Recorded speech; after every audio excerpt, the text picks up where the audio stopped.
Choose life, choose a sport, choose a drop zone, choose a start time, choose a fucking big jump plane, choose turbine engines, speed, unlimited altitude, and endless horizons.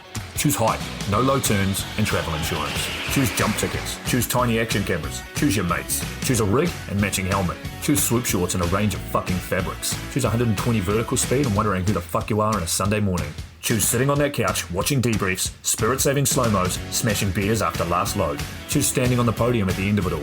Choose a wing you'll love every time. And the reasons? There are no reasons. Who needs reasons when you fly NZ Aerosports? Of course, I absolutely love the NZ Aerosports business model. I mean, come on. One glance at an Icarus fuck yeah sticker and you know it lines up perfectly with the fucking pilot mentality. But outside their wonderful use of colorful language and a great company vibe, there's a long list of reasons to say NZ Aerosports, fuck yeah. NZ Aerosports blows me away right out of the gate as a canopy manufacturer with a bold offer. They give you 10 jumps on your brand new nylon to decide if you want to keep it, swap it out, or even return it for a refund. I mean, seriously, how incredible is that? That's like getting halfway through a prom and deciding you prefer the slightly racier date that goes down faster. Seriously, they do that. If you're not madly in love with your new canopy after 10 jumps, they'll let you swap it out for another size or model or even get your money back. And the range of canopies they've got? Man, they've got a style canopy to fit every jumper and every situation with models you know and trust, like the Sapphire 3, the perfect choice for the beginner or intermediate canopy pilot. The Crossfire 3, when you're ready to kick it up that elliptical notch. The JFX 2, if you're looking to up your new swoop game. The Leia as the workhorse and dirtwater dirt beast, or the Petra. The Petra cranks out crazy power and is nothing short of a record breaker. But hey, it's not always about speed either. Take the Kraken. Built as a low pack volume canopy specifically with wingsuiting in mind, she gives you all the performance you're looking for with the reliability you need that'll have you itching for that next formation, rodeo, or puffy cloud. So the equipment is top of the line kick-ass stuff as you already know, but how about the team? Well, the customer service gang is there to sort you out whenever you need them. Maddie and Beto are always there to help with Jen holding the reins. They're available for you at sales@nzaerosports.com, and they've got a kick-ass live chat tool on the website if you're wanting to hit someone up right away. These are the crew you're going to want to talk to get those custom orders in. With the stock nylon, once you know what you want, they'll have that shit on a FedEx truck as soon as the credit card machine says approved and get you in the air in no time. For your custom orders, you'll be able to get a time frame for building and shipping when you design it, so get to it. And demos. They've got demos in the US available from their partner Rock Sky Market. The whole US demo fleet is there with Sapphire 3, Crossfire 3, Kraken, JFX2, and Leia canopies in a range of sizes. They also offer student and tandem demos in the US. Bottom line, every step of the way, NZ Aerosports is there to get you what you need, and I personally couldn't be happier to be teamed up with them here on Lunatic Fringe. Hell, they've even got a special offer for all you lunatic listeners out there. Just head to pages.nzaerosports.com/into the void. That's pages.nzaerosports.com/into the void and follow the instructions to register a website account with them. You'll score a discount voucher with $20 towards any purchase over $200. I mean, come on. You know you're going to shop with NZ Aerosports, so grab a little extra cash towards that buy and enjoy. The offer is good until the 31st of December, and the voucher's good for 3 months, so go register now.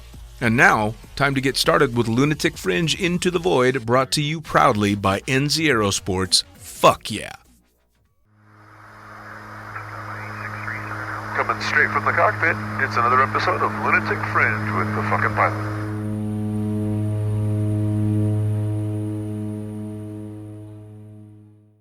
Ready, set, go. Back in the can for another edition of Lunatic Fringe Into the Void, and I'm reaching back to my NorCal days and the awesome folks that I got to jump and play with out there. So with no further ado, who the fuck are you and what do you do? Hello, good morning. I am Ryan Brownlow. I am a canopy pilot with Team Alter Ego, and when I'm not doing that, I design software in Northern California.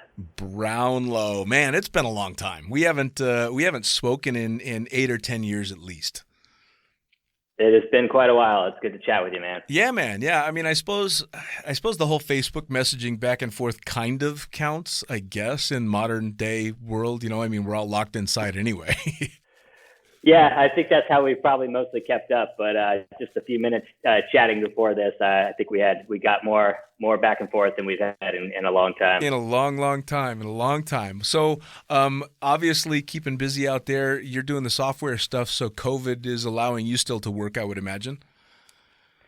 Yeah, I've been able to keep working from home, and my wife as well. So we've been pretty lucky in that regard. Nice. Yeah. Nice. Well, and it's the I think I jokingly on a message called you guys the super couple. For those that don't know, Jessie Vandershaw Brownlow, also a badass skydiver as well. How's she doing? She's doing pretty good. I tried to get her to join us this morning, but she was a little shy. She's now taking our son to school right now, so she's holding down the fort. Awesome. Fair enough. Well, we're gonna jump right in. I want to find out. We're gonna get to where you're at now, especially with Alter Ego and the swoop and stuff. But I want to know how you got started. As always, what drove you towards doing extreme style stuff and especially skydiving? Yeah, cool. So my dad was a skydiver.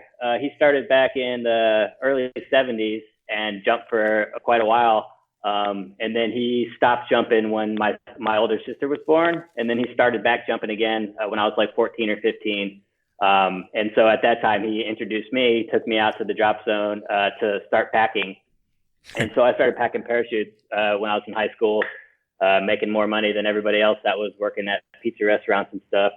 And just was obviously drawn into, the skydiving world and the boogie parties and things like that. Not that I was partying then, but kind of saw the scene that my dad was hanging out in and looked like a lot of fun. Sure. But I never really was interested in actually skydiving at that time. This was at Skydive Carolina, by the way. Shout out to Danny Smith. So when I moved out to California, I saw people on the big screen free flying, and I had never really seen that before when I was at Skydive Carolina. And I really was drawn into it at that point and just dove in full speed, and started basically living on the couch in Byron from Thursday through Sunday. Wow. And never looked back. Nice. Well, so I mean, that's a young age to get introduced to the skydiving world, especially if you're there doing the packing stuff and seeing the environment. I mean, the vibe of skydiving at 14 years old must have been so incredibly cool. Yeah, it was really interesting, and kind of really saw the close friendships that my dad had with his group of skydiving friends. And again, was just something different than I had seen with all my other friends' parents and things like that. It just kind of was obvious the unique relationship that skydiving kind of brings to people. Sure. Now, what was had you ever talked to your dad and found out what the mentality behind stopping jumping when he was having your sister was? Yeah, I think he just, I think in the 70s, like skydiving might have been slightly more dangerous than it is these days. And he, at least in his perception, and he decided it'd be a good idea to kind of stop for a while to make sure he got us to the age where we'd be able to take care of ourselves if anything happened to him. And then when he got back into it, he never looked back either. He was actually he was sick and he was dying, so he was kind of just going hardcore until the end. And he was just loved it, man. He jumped all the time. It was back in the day when like sit suits were cool, and he was jumping a stiletto when stilettos were the badass canopy. Right. And just I could really see his passion for it. It was very obvious. Wow, that's unfortunate that he kind of renewed the fire for the sport while he was sick and dealing with that kind of stuff. But what an amazing thing to be able to do. I mean, I think that's kind of the daydream of all skydivers, right? If we're getting old and sick, we want to be jumping our ever-loving asses off. I always promised myself I'd go out and be a hardcore base jumper if I knew I was facing the end times. So it sounds like he kind of had his version of that. Yeah, I mean, I remember like the last couple summers, and he was going to boogies all over the place, and he was leaving us at home alone. Like, you guys are old enough to figure it out. I'm going to have fun, and I wouldn't have it any other way. It was awesome. Oh yeah, no, fuck that. I mean, especially knowing the sport as well as we do now, that's exactly what you would want for somebody that was in his situation. So that's really cool.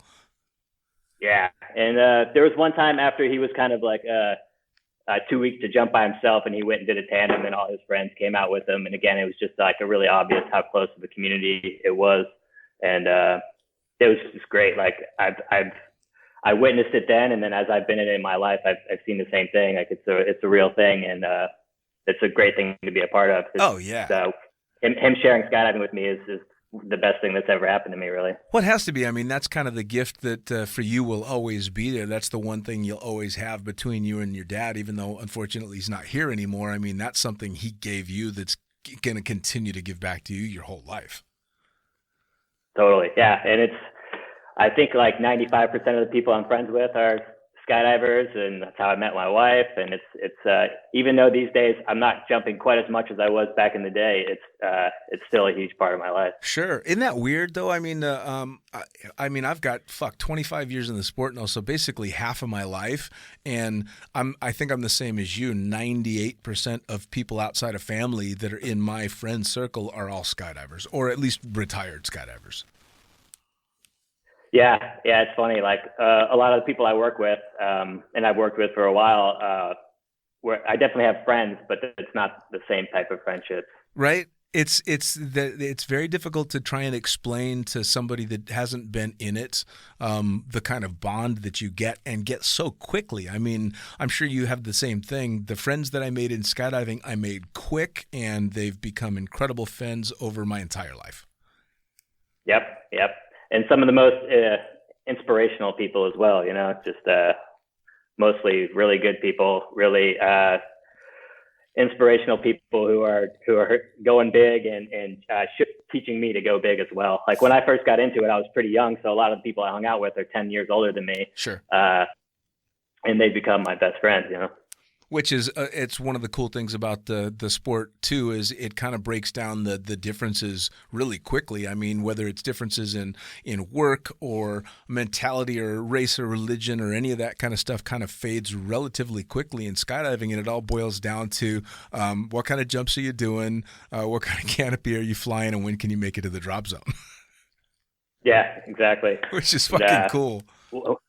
What kind of beer do you like to drink? Exactly. So now you start super early, and then you end up you do your jumps there where your dad was, or you start jumping in California? I forget. So I did a couple tandems at Skydive Carolina when I was 18, 19, maybe 18.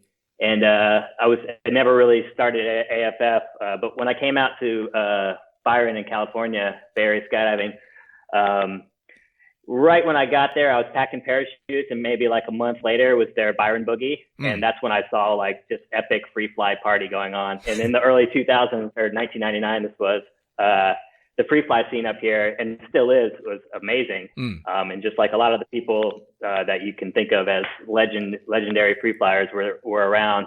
And I saw people dumping out of the back of sky vans and shooting to the formation, and like I just didn't see that when I was watching belly flying videos, no offense. Sure. And it just opened my eyes to like the freedom and the awesomeness of what flying your body could be, and that really excited me. And I kind of like didn't even realize, sometimes you get into something, you don't even realize that you're diving all in. But I look back 5 years later and realize that I didn't have any girlfriends outside of skydiving or inside of skydiving either. Right. I just was solely focused on this one thing. Like school didn't matter to me. Other jobs didn't matter. I just was all in without ever really even making the conscious decision. I think that was kind of the same with me as well. I started roughly around the same time, and this was about the time that all the Chronicles Free Fly videos were coming out, and Olav and Omar and Mike Vale and all these guys were doing this almost alien shit that you'd watch these videos going, how in the fuck is this happening, and how can I learn how to do that? And without even knowing it, I'm in a trailer in the ghetto in Paris Valley, on a regular basis, or I'm filming sky surfers, or next thing you know, I'm filming tandems and throwing drogues. And I don't remember making that decision either. It just kind of fucking happened. Yeah, those guys, man, like Chronicles, all three of those VHS tapes at that time, I wore those things out, man. I can't even tell you how many times I watched those videos. Right. And then to be able to go down and meet those guys, and being super young and impressionable, I was like, those guys were my heroes for sure. Yeah, man. I mean, it all kind of came, there was this almost an instant culture that grew up right around that same time, because it was those guys and the Chronicles videos, the bands like Sublime that became the soundtrack for all that kind of stuff, and then fucking South Park all at the same time. So I remember...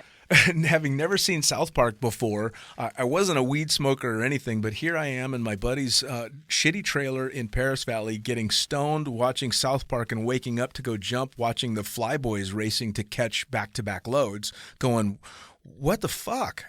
And it was just the most amazing, exciting thing, because you felt like you were there at the beginning of something, because free flying was really taking off. Yeah. Yeah, I remember the first time I pulled up to Paris. It was like probably 10 o'clock at night, and it was during one of the Flyboys film festivals.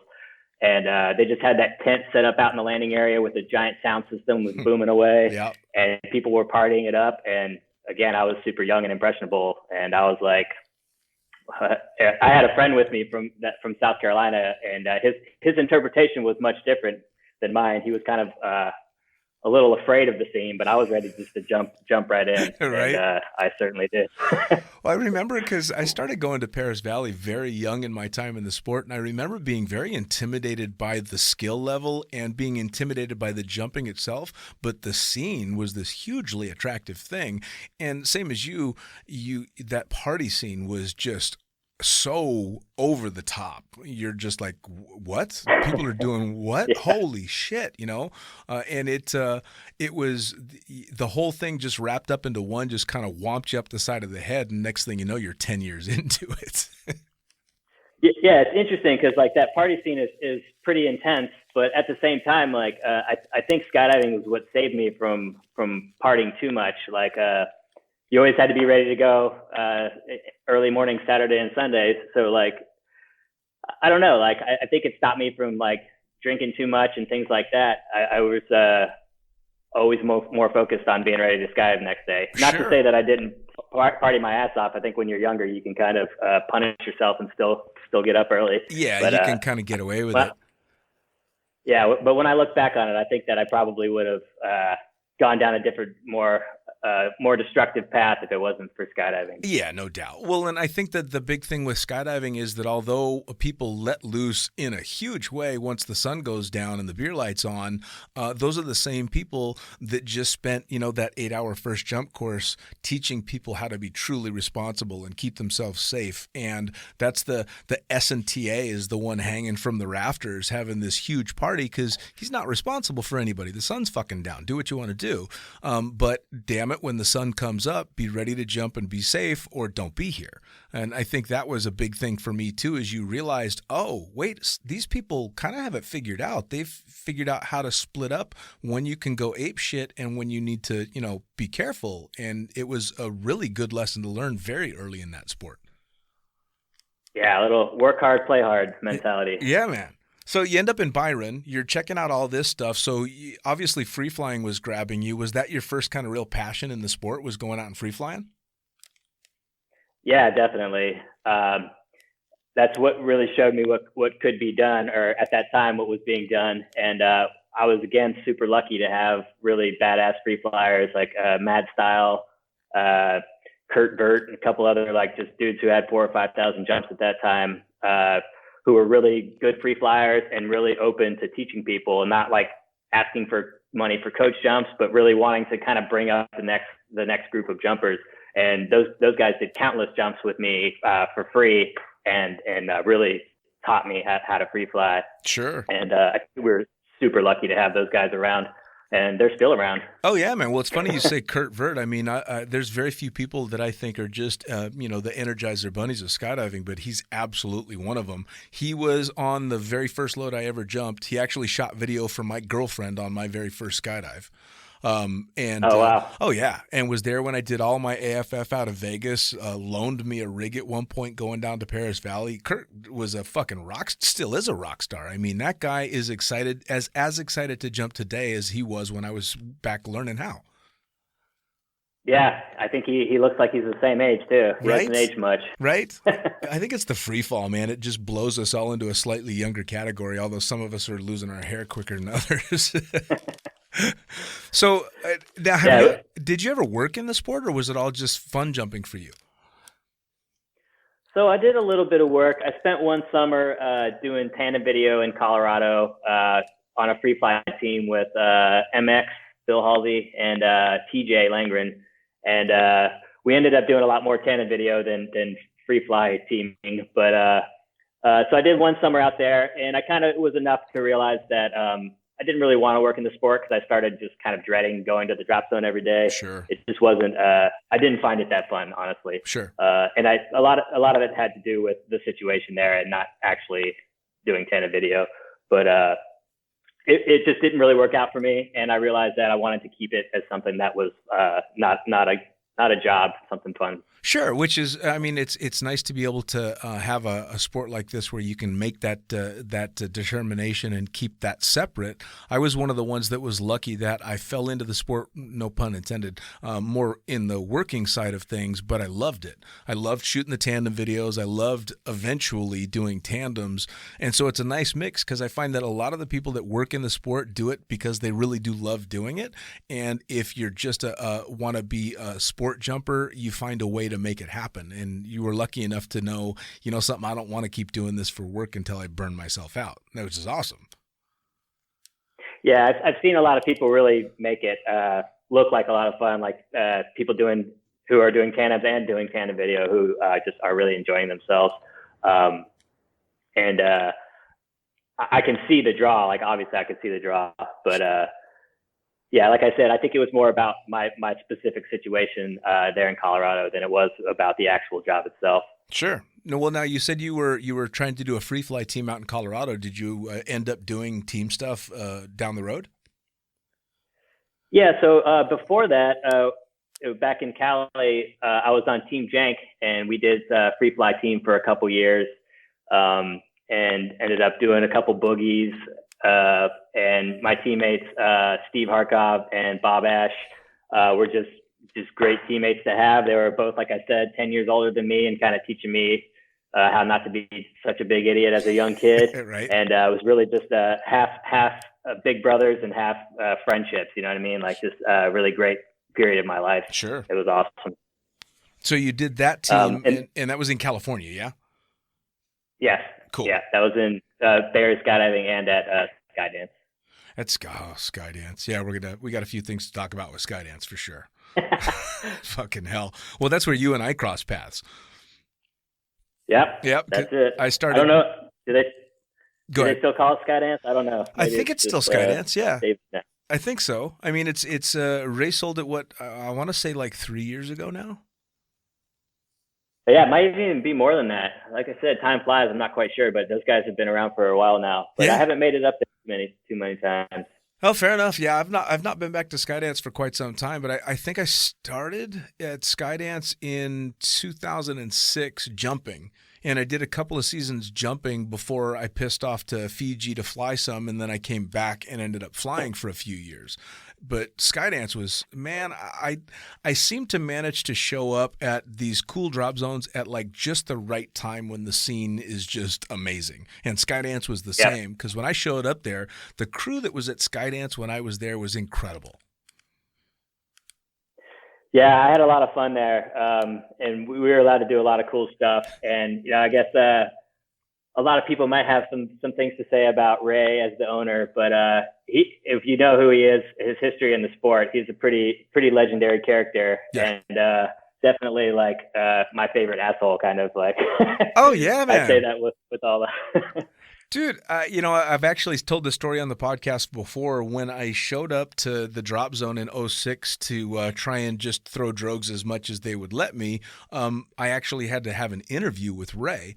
And I sat down and was telling him my history in the sport. And I started working in Las Vegas and worked for Michael Hawks, who was by and large considered the biggest cocksucker in the entire sport. Like everybody thought that. And so he saw, oh, you work for Michael Hawks, huh? And he saw you must be able to work in tough conditions. And that's when it kind of clicked, and I'm like, all right, you're going to have to play this one way or another. Because Ray, you can't read the guy. He might fucking love you or hate you, but he's going to sit there and you have no idea.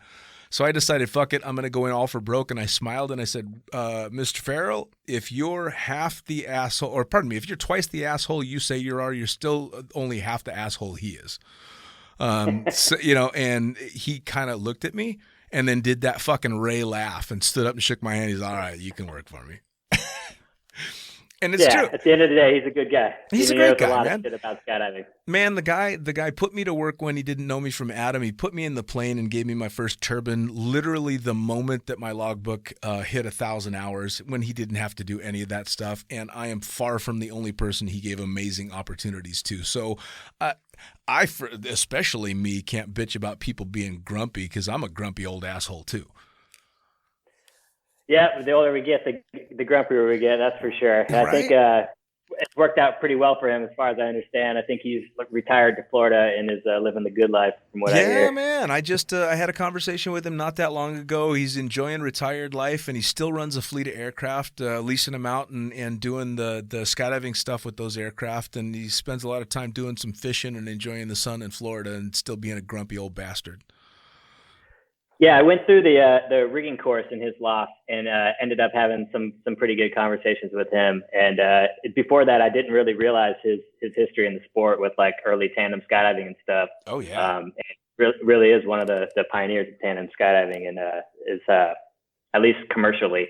And if you don't know the history, or anybody listening, like try to dig around and find some about Ray Farrell, because he's got some good old stories. Oh, for sure. Well, and if you just jump up to the more modern stuff too, if you enjoy flying or jumping out of a PAC 750, you've got him to thank in a solid part too. I mean, he had a huge amount to do with not just getting that plane into the States, but designing the fucking thing. Yeah, I remember when all that was going on, and I didn't know exactly all the story, but I remember when that one was supposed to come out to be the very first in the U.S. and didn't quite make it, tragically. Yeah. And that was, I guess quite a while ago now. Yeah, man. But I remember him having a lot to do with that. I heard the story about that one. The long and short of it basically was the ferry pilot that was bringing it back or bringing it to the States from New Zealand. His last stop was Hawaii before California.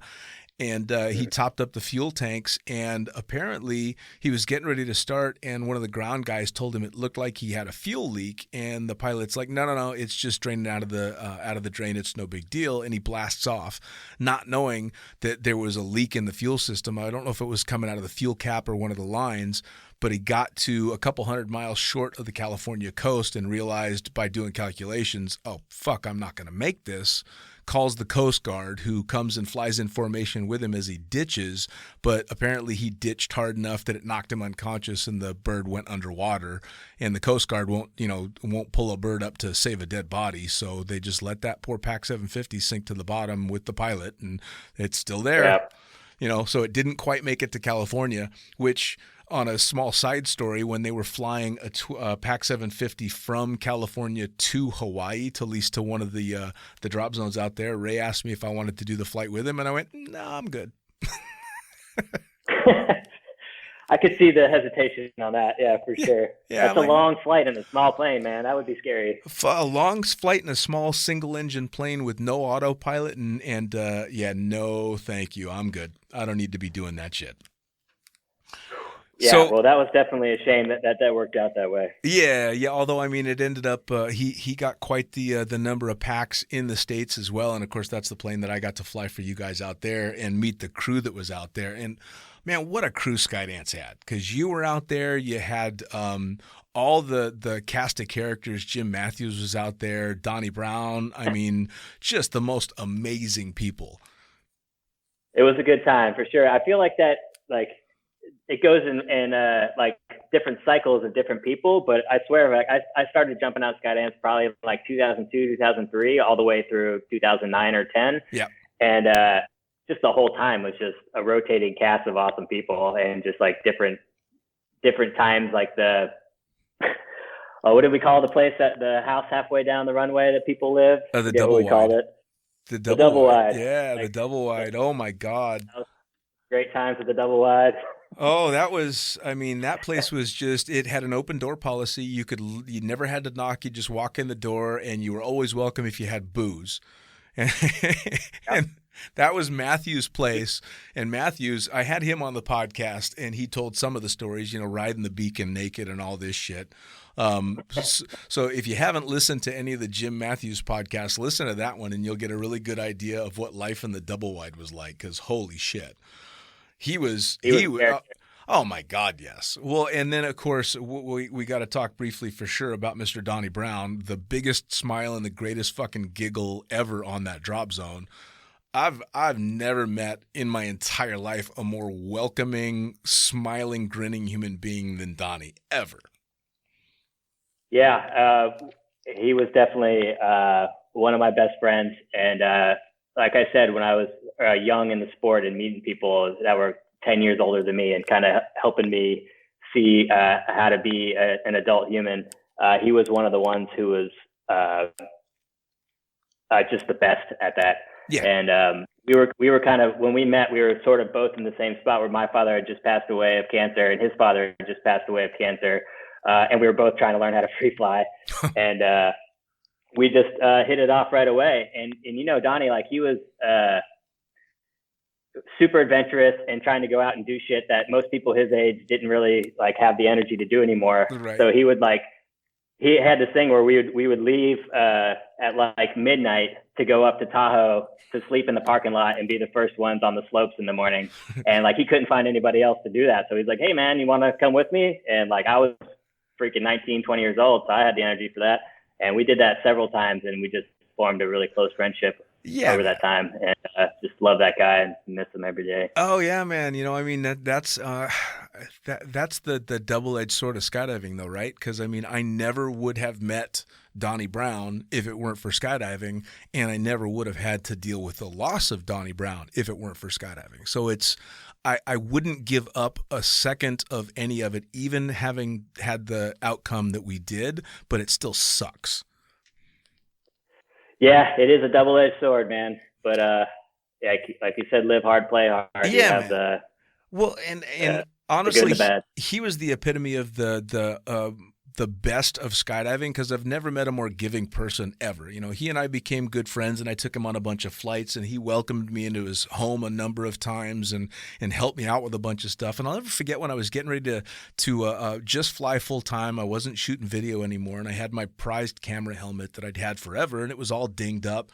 And he was this amazing painter. He did the cars and everything. And yeah. I tossed him my helmet and said, "Hey, could you do me a favor and just toss a coat of black paint on this? I'll, whatever it'll cost. I just want it to look decent when I put it up on my shelf."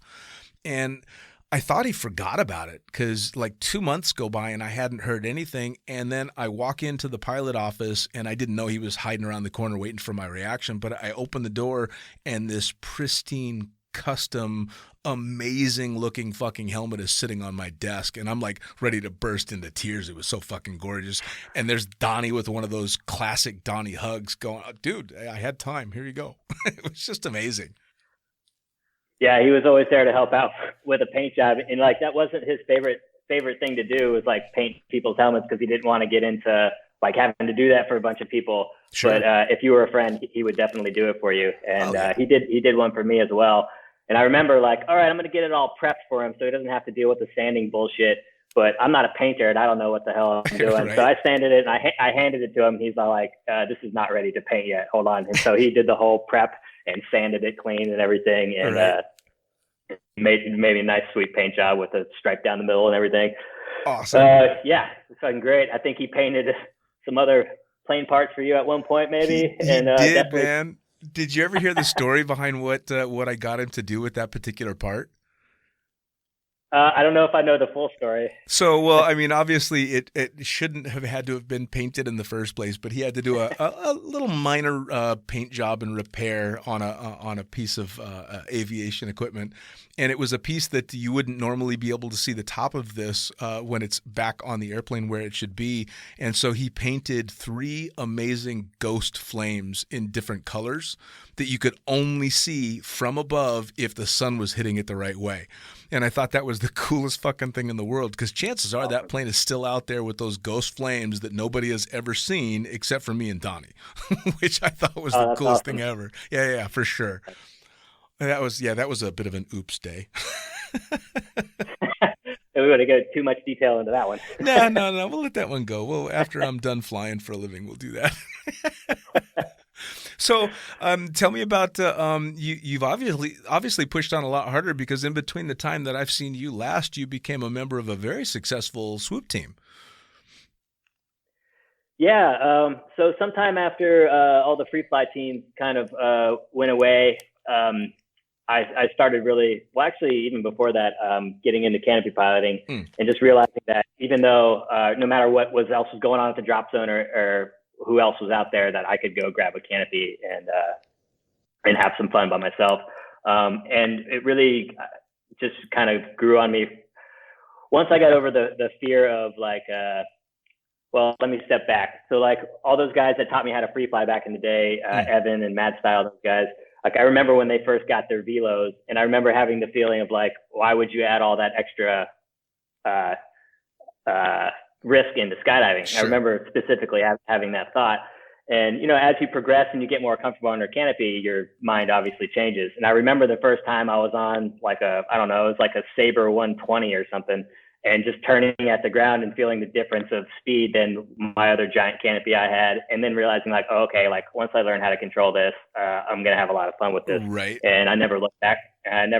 From there. I just, flying a parachute to me is the most fun thing that a human can do. Sure. And I'm sure I'm missing a lot of things, but yeah, I got into it, and I started going to nationals, realizing that I was going to learn a lot of stuff. And this is like U.S. Nationals, a test event before it was even actually a real event. Sure. I think I came in third place. That was like 2004, and I still like barely knew what I was doing. But because it was such a young sport then, even as an amateur, we were allowed to go to the World Cups because they just needed bodies to fill the planes. Sure. So because of that, I got to go to the second and third World Cup of canopy piloting. And that just kind of launched me into like, I can become a pro and do this like these other guys who are total badasses. And back then that was like the Icarus and PD Factory teams were just brand new, getting started. Sure. But they were like the heroes of the sport. They were super willing to help out and teach you stuff. And many years later, after I'd been competing for a few years, I met Kurt Bartholomew at U.S. Nationals in Texas, and he was young too and just getting started. I think it was his first nationals, and he came in 7th place, I think. And I was like, okay, if you can come in 7th place your first nationals, like this guy's going to be good. Sure. And he never looked back. I think he's won the majority of nationals since that year. We went to Big Boys Pants competition in Colorado, and he was mentioning that they were looking to add another teammate. And then after that nationals, he and Nick invited me on the team, and Jeannie, and it's been almost 10 years now. And like I said, time flies. Like I didn't even realize it had been 10 years. So that's so it's been wild. a great experience. Dude, I still think of Alter Ego as a young team, and it's 10 fucking years. 10 years, and one of the most winning, not on my behalf, but because of those guys kick ass. And it's just, it's been like, they're extremely professional, and it's been a pleasure to see that side of people who are just take it very seriously and work extremely hard to be very good, and then are successful because of their hard work. And it's when I was on freestyle teams before that, it was more like fun. You know what I mean? Just to see people so professional and so successful is really awesome to see. I have a lot of respect for those guys and Jeannie. Well, now, do you think that that the level of professionalism and the seriousness that goes into the canopy piloting stuff is a direct result of the extra danger involved? Yeah, I think so, but I think it's just the mindset that you approach it with. Like, if you're not approaching it with because of the danger and being serious about it, you're probably not going to last long. Right. But if you want to be at the top and be one of the best in the world or the best in the world, then you have to approach it that way, or you just won't make it.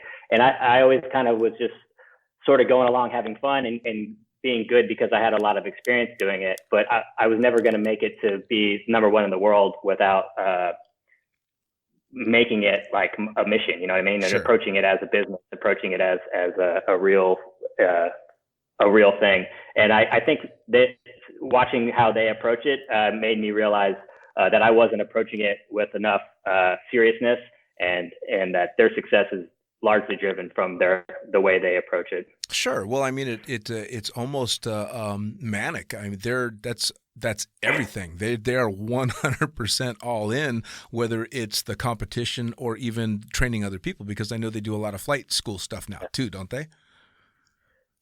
Yeah, they do a lot of coaching courses all around the world, and again, just the way they set up those courses is extremely professional.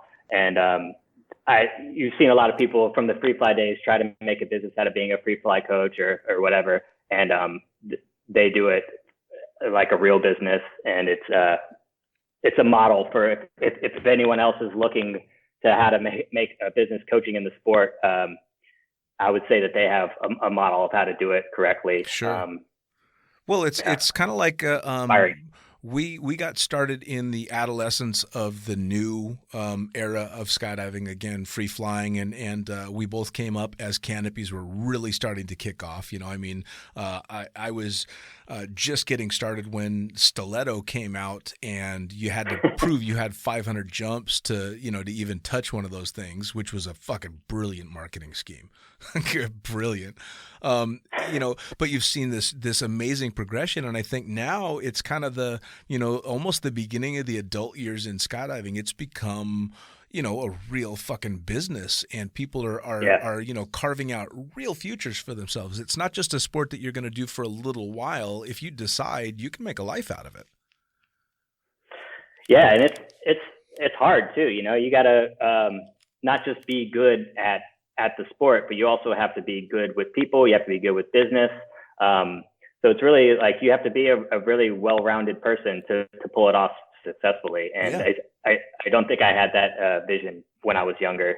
No, I don't think most people do. Although the way that you're doing it is just as fucking hard, because you're having to balance the real world with our world, which arguably is nothing anywhere near like the real world.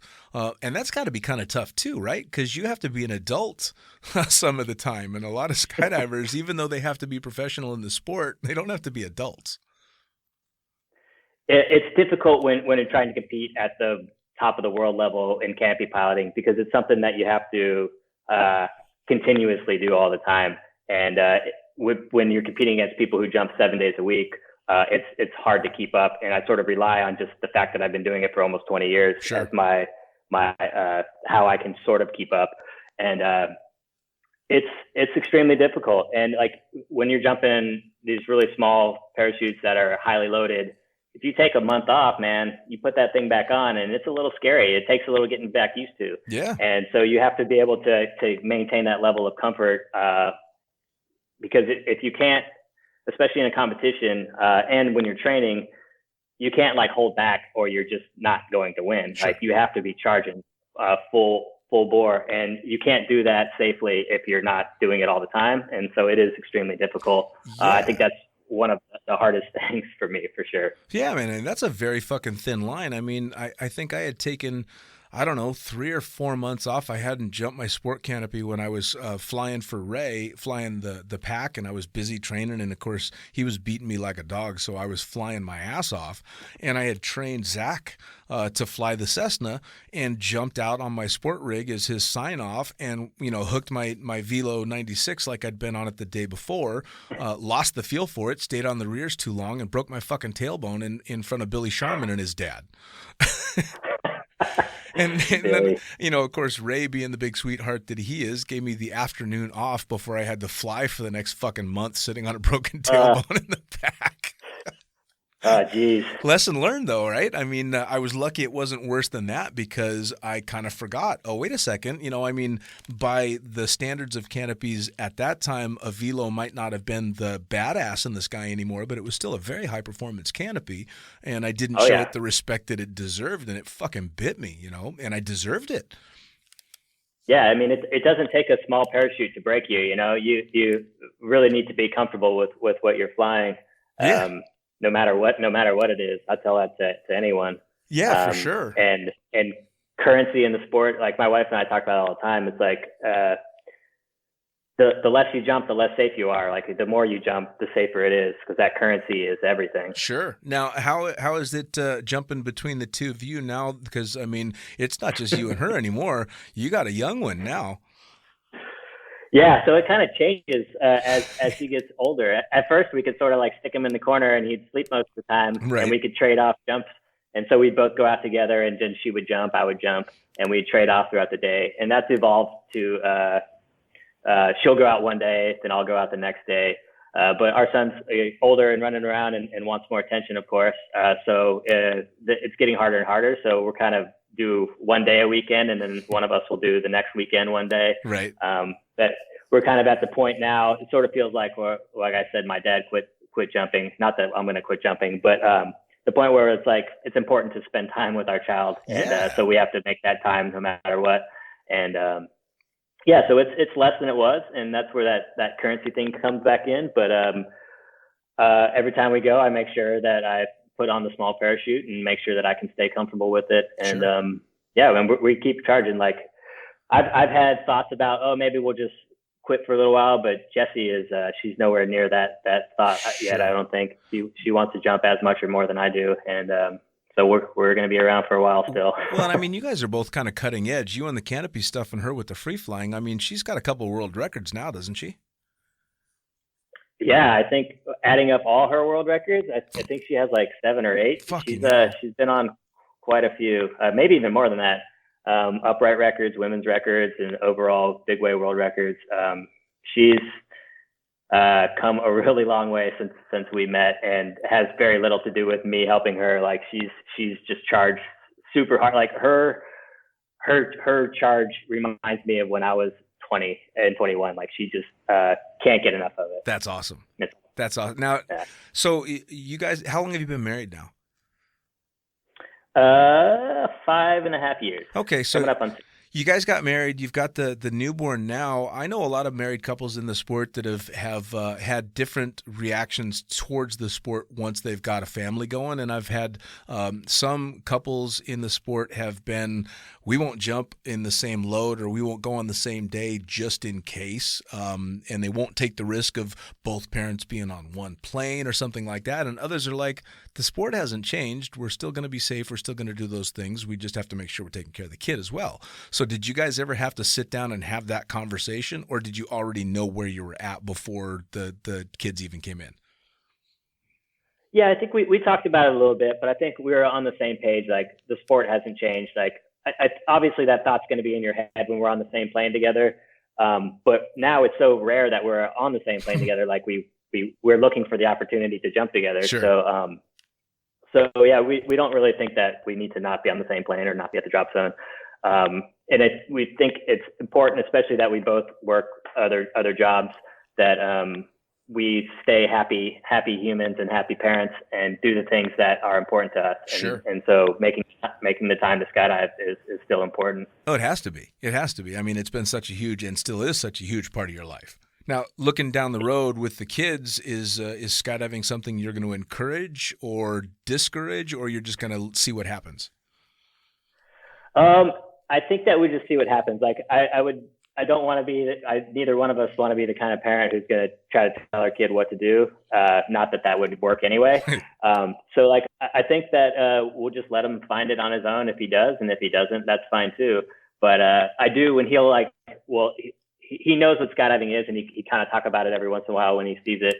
And he was like, oh, I'll go skydiving one day. And like, I do feel a little bit of slight fear, you know, of like, oh my God, I don't want my kid to get hurt. Right. But at the same time, like, that's not, you're going to let him do what he's going to do. It's and weird, encourage though. him and help him. Isn't it so strange as soon as it's your kid, that mentality that you never thought you'd had? Like my daughter's done a couple of tandems now, and I wasn't too freaked out about her doing the, you know, 1 or 2 jumps, but the idea of her becoming a skydiver just kind of gives me a weird feeling, you know, Yeah, totally. And I can't really nail it down because I really do think it's safer than a lot of the things that she could do. But of course, I suppose because we've been in the sport for so long, we've seen some things, you know, and we've lost friends. And I think I'd be almost as worried that she would have the losses that, you know, people like you and I have suffered over injuries herself.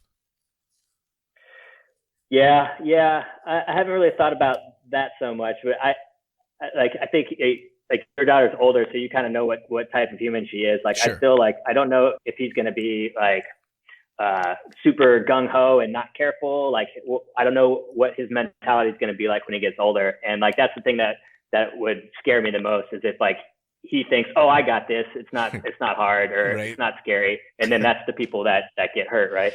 And so I just really want to like understand who he's going to be as an adult, to kind of, that will determine how afraid I am of him skydiving. Yeah, for sure.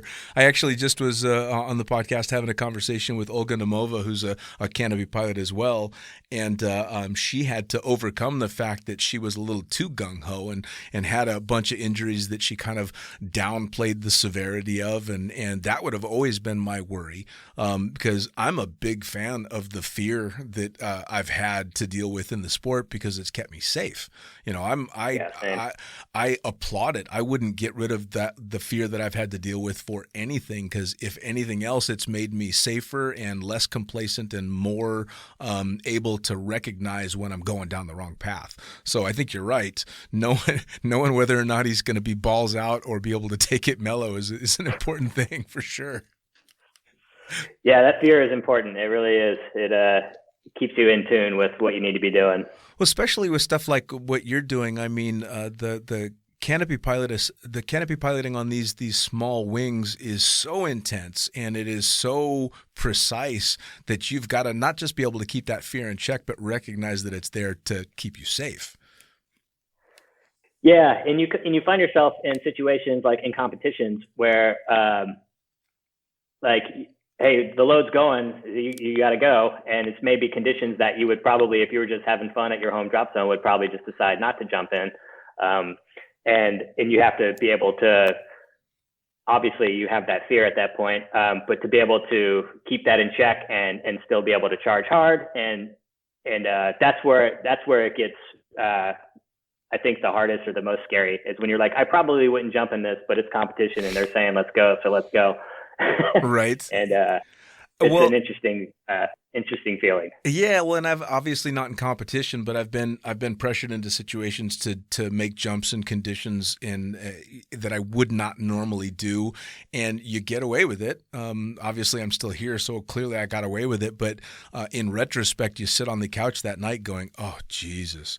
And it's weird because you get this kind of backwards fear of, "Oh my God, all the shit that could have gone wrong, and I just got lucky." I don't like the feeling of just getting lucky. That terrifies me. Yeah.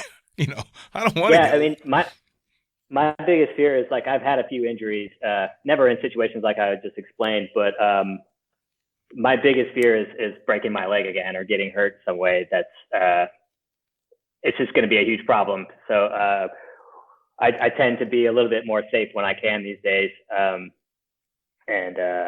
Yeah, it's just, when you got to go, you got to go, and Sure. you got to rely on your experience. Now, obviously, like everybody else, I'm sure you haven't been able to do a whole lot of jumping with the COVID stuff going on, especially being in Northern California. You guys have had COVID. and then the fires and all this stuff. Have you been able to jump much at all lately? Way less than normal, but aside from the fires, our drop zone's been handling the COVID stuff really well. They're pretty good about making people wear masks. We have now an outdoor packing area where people can not have to be in the hangar. They're taking temperatures when you go to manifest first thing in the morning. Awesome. They're sanitizing the plane after every load or every 2 loads. So it feels as safe as it can feel. And actually, when I've been out there jumping, I don't feel like we're being irresponsible or unsafe with COVID. So it's been as good as it can be. And yeah, I think the thing that's been hindering us from jumping mostly is just the time with our son Axel and the fires. The fires took out probably a solid month of the late end of the summer here. Yeah, for sure. Pre-podcast, we were talking when I was flying for Ray, and I think it was the first year I was flying actively in the pack, so I was a little bit more mellow in regard to the conditions I would fly in. And they were having fires in Berryessa that had the whole San Joaquin Valley just covered in smoke.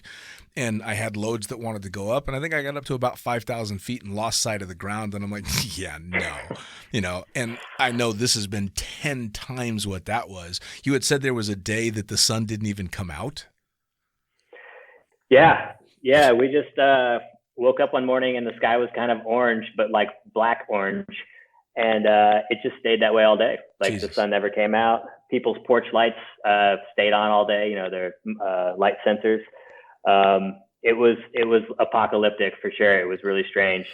And even when it go ahead. Even when it wasn't that bad, it's tough. Like the smoke layer is going to hang out at like you said, 5,000-6,000 feet, and even if you don't want to fly around in that. Even if you can technically skydive, you're breathing horrible air. It's not good for the pilot, especially up there the most. No.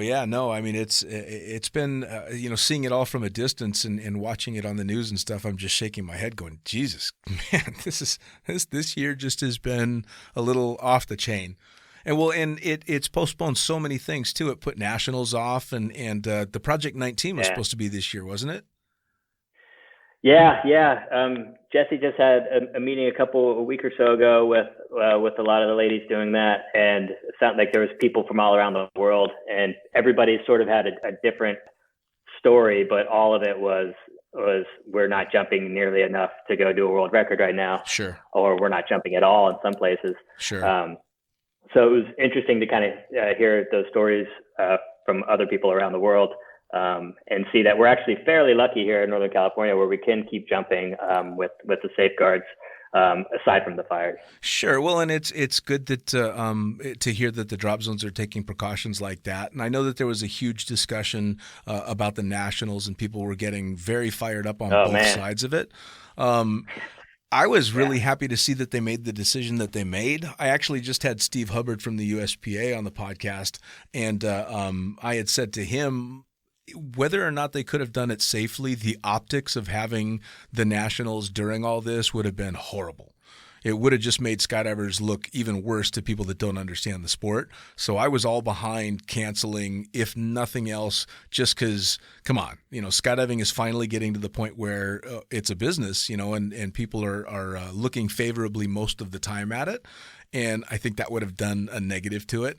But I know a lot of people were much more fired up for many more reasons than just what it was going to look like.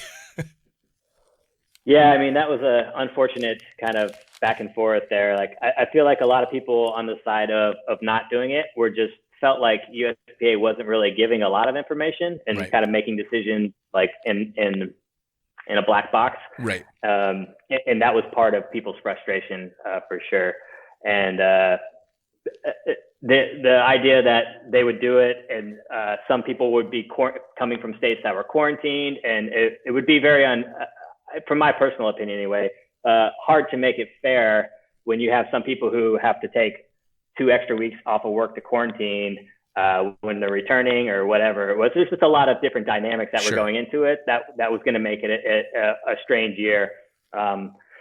So I'm glad that it went the way it did, and I totally feel for all the people who work in the sport who are having a hard time. And it's just like we were talking about before the podcast, like there's just this dichotomy of people who are able to still work and make money and people who aren't. And that's tough, right? You got to take care of people who can't work and get them back to work as soon as possible.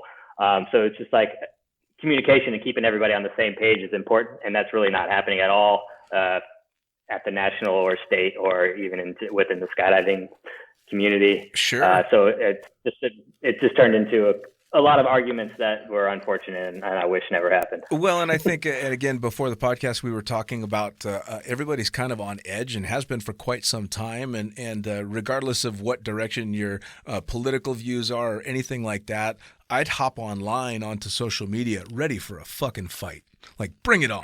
Let's go. I'm going to smear somebody with my knowledge because that's just, everybody's fucking righteous right now, right? And I finally just was like, oh, wait a second. This is fucking toxic. Let's just talk about cool skydiving and shit. And so I've kind of wiped social media off for the most part, just talking about skydiving. But, of course, then the whole nationals debate came on, and I find myself getting in pretty heated discussions over stuff in the sport that, a year ago would have been, minor, but all of a sudden it's, oh my God, I can't believe you said that.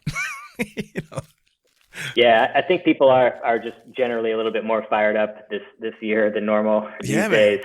We're ready to fight. And it is toxic. Like Facebook is nothing but bad vibes, really, 99% of it. Yeah. And I've tried to diminish my output or input into that toxicity for sure. And I think I've seen some people that I respect say something about just people a little too willing to be an asshole on Facebook. Yep. And I think that's probably fallen into that category. And so I just pulled back quite a bit from that. Oh, me too. And it just relieved the stress. Like why wake up with the stress of like having to deal with that? It's ridiculous. And it's not important to life. No, I was doing the same thing, and I would find myself being proud of having schooled someone, I thought, with whatever my opinion was, and because I was good with words and this person wasn't, that clearly I showed them, and then I'd go to bed just going, I'm a dick. I don't need to do this. Let's focus on the fun stuff. And that was actually when the first time we did the drunken podcast, or not the drunken podcast, but the hot sauce podcast, and we all ate a bunch of insane hot sauces and did stupid shit because it was fun and it was being skydivers again. And so it was really fun to get into this, which is why I've been really seeking out people, especially from the greatest times that I've had at the different areas, guys like you and Skydance and NorCal and Cross Keys and all those, because they were such great times when we didn't give a shit about all the rest of this stuff. And it's nice to kind of get back there. Yeah. I always feel like humans have, and I appreciate you saying that. Thanks.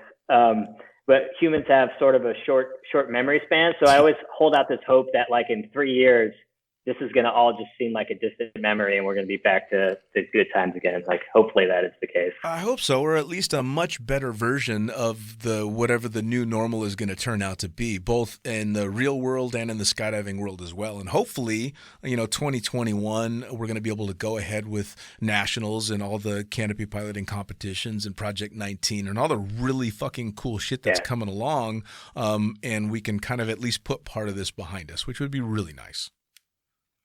Yeah, I agree. Hopefully it's just very shortly as a distant memory. Yeah, man.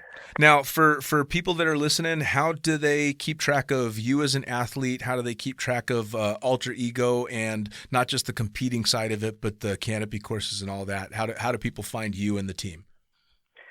Yeah, so I'll post stuff on Facebook every so often, and just the weekend stuff that we're doing. But if you're interested in keeping up with Alter Ego, there's the Alter Ego Facebook page, and there's also teamalterego.com, and you can get information about coaching courses there. And yeah, that's pretty much how you keep track of us. Awesome. Yeah.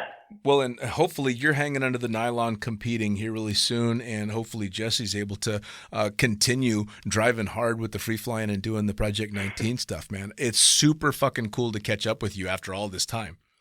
It's been great, man. I've really appreciated it. Absolutely. Hopefully the smoke finally clears for good and we're back in blue skies. Yeah, man. Skies are blue today, so things are looking up. Awesome. All right, and take care, man. Good talking to you, Dean. Have a good one. See ya. Fucking boom. Another episode of Lunatic Fringe Into the Void in the Can, brought to you as always by the greatest magazine in the known fucking universe. That's right, Blue Skies Magazine. Head to blueskiesmag.com to subscribe to the magazine if you don't already, to check out all the cool shit, to send in your pictures and your article ideas. Also, the Extreme Sports Collective, pussfoot.com. If you don't know what it is, type in the email or type in the website and check it out, pussfoot.com. SummitParachuteSystems.com. Jarrett Martin, the badass, building incredible pilot rigs as well as giving rigging courses. You're going to want to check him out on SummitParachuteSystems.com. And me, I'm the fucking pilot. You can catch me at thefuckingpilot.net, where you can get every one of the podcasts that we've done, as well as links to both the books. That's right, the Fucking Pilot book and the Accidental Stripper, both available in digital and print. We'll see you next time.